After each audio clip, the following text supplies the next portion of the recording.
Let's take a moment to talk about a very serious topic called child abuse and neglect.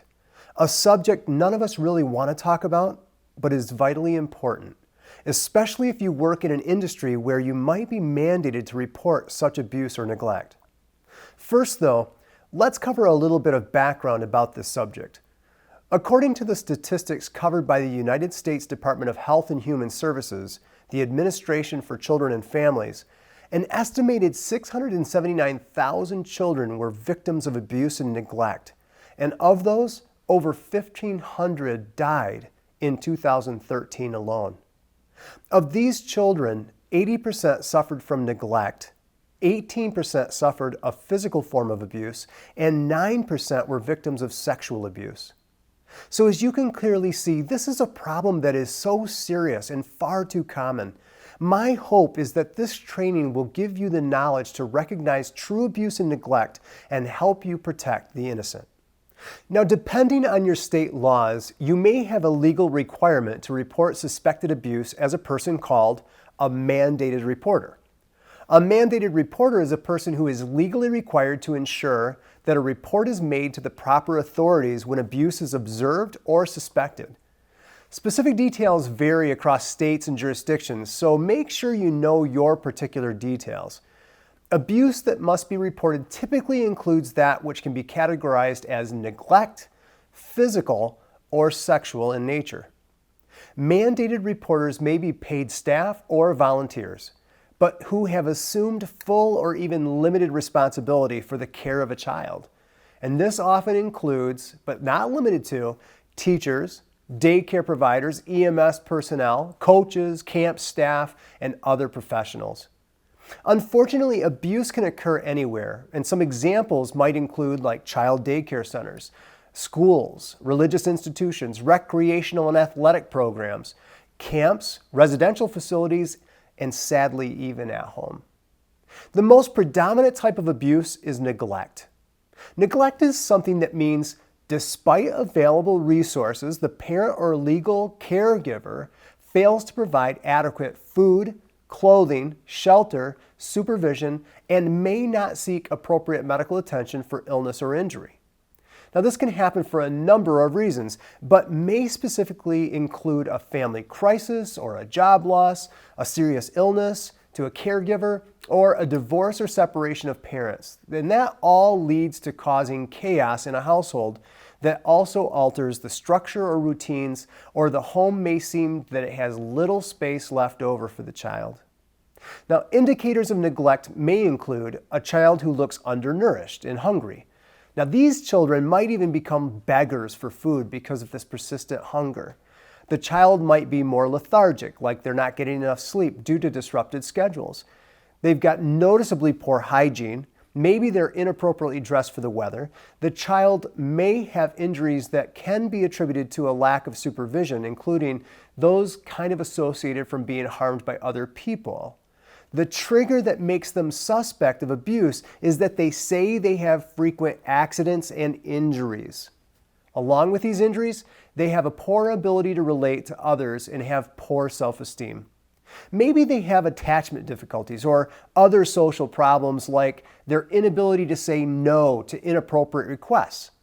These are all different ways we can suspect neglect and recognize that there may be a problem. Now, unlike neglect, physical abuse is any act that, regardless of the intent, results in a non-accidental physical injury to a child. It can happen as a result of a parent becoming frustrated or angry and striking, shaking, or even throwing a child.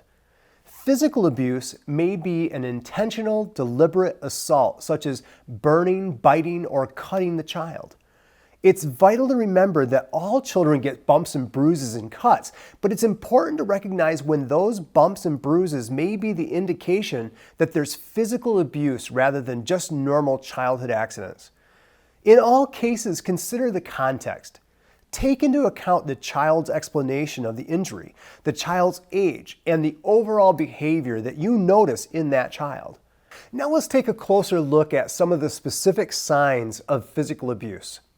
Like questionable bruises and welts or other injuries on the face or around their lips and mouth. cuts and bruises on the torso or on the back, buttocks, and thighs in various stages of healing.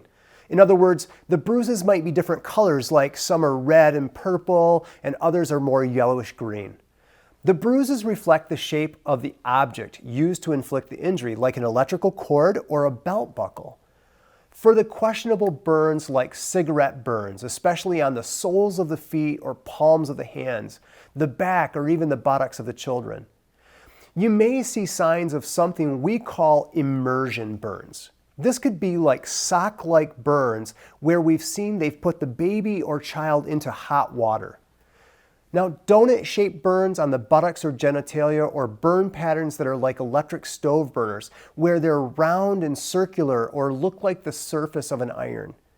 Maybe some rope burns on the arms and legs or neck or torso.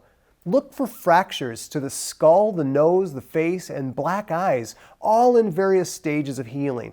These could all indicate signs of physical abuse. So let's look at behavioral indicators now. Some behavioral indications might be that the child is uncomfortable with physical contact, being wary of adults, and being apprehensive when other children cry. They may show emotional extremes like being overly aggressive or extremely withdrawn. In some cases, the child may be frightened of the parents and afraid to go home. They may arrive to school very early or stay very late. Again, all possible indicators that the child is avoiding the need to go home. Look for a track record where the child has made repetitive attempts to run away from home. So be alert to these reports that the child is being hurt by a parent or someone at home or in their community, and maybe they're even complaining of body limb soreness or moving uncomfortably. Maybe the child is wearing clothing inappropriate to the weather. I liken this to, say, a big, bulky shirt and loose pants in order to cover the body or the wounds. Additionally, they may even be reluctant to change clothes in public or for gym activities. This again being an attempt to hide injuries or bruises as a result of the abuse. So how do you tell the difference between normal discipline and abuse? Well, it's important that there be some objective guidelines between corporal punishment and abuse. Corporal punishment, which is allowed in some areas of the United States, such as spanking, may be used as a discipline technique by parents or guardians to teach appropriate behavior. Discipline is a learning process, though. The goal is to teach appropriate behavior. Abuse, on the other hand, is not a learning process where the goal is not to stop inappropriate behavior, but to inflict pain, and is usually the result of anger, loss of control, and frustration. See, there's a difference between accidents and purposeful injury. But how does one tell the difference between abuse and accidental injury? Well, abuse and accidental injury can look similar, but there are important differences, and they are that cuts and bruises caused by accidents normally occur in outside areas of the body, like the elbows and the knees, but accidental injuries to soft tissue areas like the stomach and the buttocks are way less likely. Now, if the same type of injury happens frequently, it's less likely to be an accident unless it's in a location that's socially acceptable for the appropriate age and activity level of the child.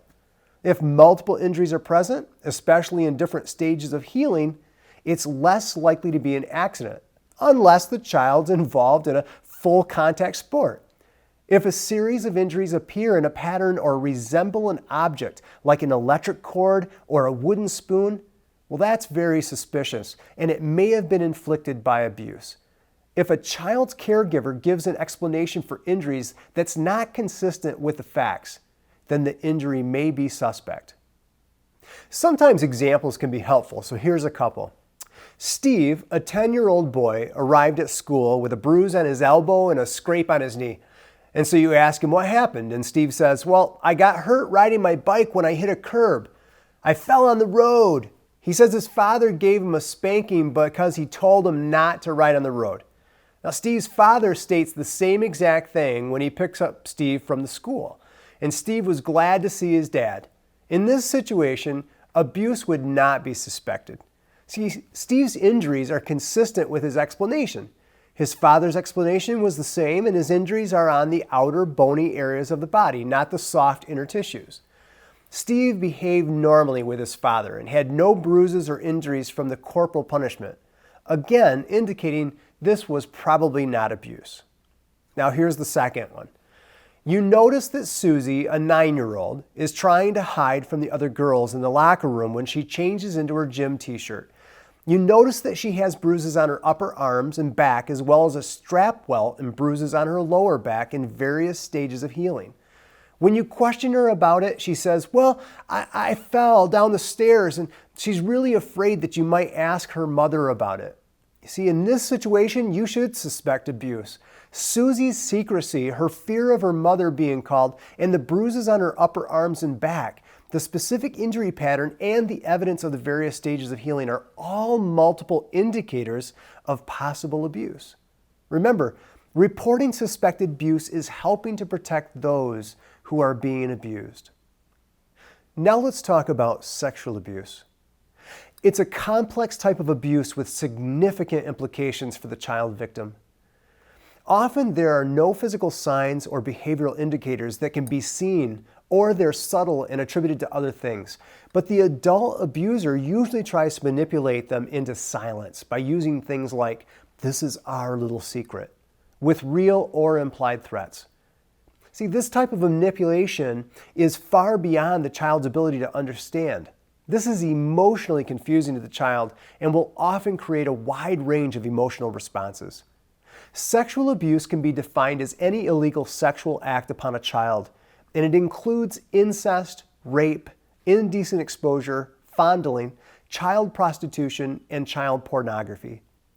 Indicators of child sexual abuse include inappropriate knowledge of sex or sex behaviors, sexually explicit drawings, or highly sexualized play. Maybe expressions of unexplained fear of a person or place, avoiding or attempting to avoid a familiar adult. They also include nightmares, sleep interruptions, withdrawal, guilt-like feelings like, "It's my fault." They may also indicate shame. They may have serious depression or maybe depression in general, anxiety, or mood swings. Make no mistake, one of the strongest indicators of sexual abuse is when a child simply says that he or she has been sexually abused. Take the statement seriously. Resolve doubt in favor of the child and err on the side of protection. If it's not truly abuse, a good justice system will find that out. So how should you respond to the abuse? Abusers often tell children that bad things are going to happen if they tell others about it, or that it's a secret that is not to be shared. Because of this, children are more likely to share information in an indirect way, hoping you'll just figure it out and figure out what they're trying to tell you. There are different forms of disclosure. Let's cover a few. Like indirect. Indirect disclosure might sound like this: "My babysitter keeps bothering me." There's also disguised disclosure. Disguised disclosure sounds like, "What would happen if a girl was being touched in a bad way and she told someone about it?" A disclosure with strings attached might be something like, "I have a problem, but if I tell you about it, you have to promise not to tell anybody." So if a child wants to tell you something, listen to them, but remain calm. Encourage the child to tell you what happened, but please don't press the child beyond that which they're willing to provide. It's important not to promise that you won't tell anyone else either. Let the child know that you may need to tell someone else in order to help them. Remember, you're not responsible to prove that the abuse or neglect occurred, just that you have a suspicion that a child is being abused or neglected. If you have a reason to suspect abuse has occurred, then report the situation to a local Child Protective Service office. And if you're a mandated reporter, you have a legal responsibility to report. There may be a policy that governs who actually makes a report to Child Protective Services when abuse is suspected. It's important that you know your reporting policies and procedures. Please, don't shirk your responsibilities, and please don't overestimate the strength and power of a healthy relationship that is simply good discipline and training. It's going to take discernment and wisdom on your part, but when you do suspect true abuse because of multiple indicators, you're acting on the part of a true rescuer for a child who may be in serious danger.